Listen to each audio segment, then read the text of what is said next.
Electric બાઇકની factory શરૂ કરી તેમાં ડિરેક્ટર અને ભાગીદાર બનાવવાની લોભામણી લાલચો આપી કુલ 2.97 કરોડની છેતરપિંડી કરનારની સુરત ઇકોસેલની ટીમે ધરપકડ કરી છે।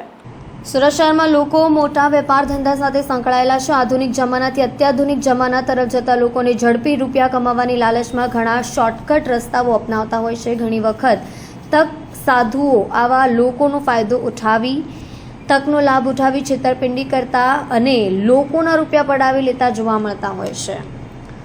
સુરત શહેરના પોલીસ કમિશનરે સંવેદનશીલ અભિગમ દાખવી સુરત શહેરમાં વેપાર કરતા વેપારીઓ શાંતિપૂર્વક કોઈપણ જાતના છેતરપિંડીના ભય વગર પોતાનો વેપાર કરી શકે તેવું વાતાવરણ પૂરું પાડવા માટે કમર કસી છે। ત્યારે શહેરમાં છેતરપિંડી અને ઠગાઈના ભોગ બનેલા વેપારીઓની ફરિયાદ પર પૂરતું ધ્યાન આપી આવા આરોપીઓને પકડવા ચક્રો ગતિમાન કર્યા હતા। તે સમય દરમિયાન મળેલી બાતમીને આધારે ઇલેક્ટ્રિક બાઇકની કેટેગરી શરૂ કરી તેમાં ડિરેક્ટર તથા ભાગીદાર બનવાની લોભામણી લાલચ આપી કુલ 2.97 કરોડની છેતરપિંડી કરનારની સુરત ઇકોસેલની ટીમે ધરપકડ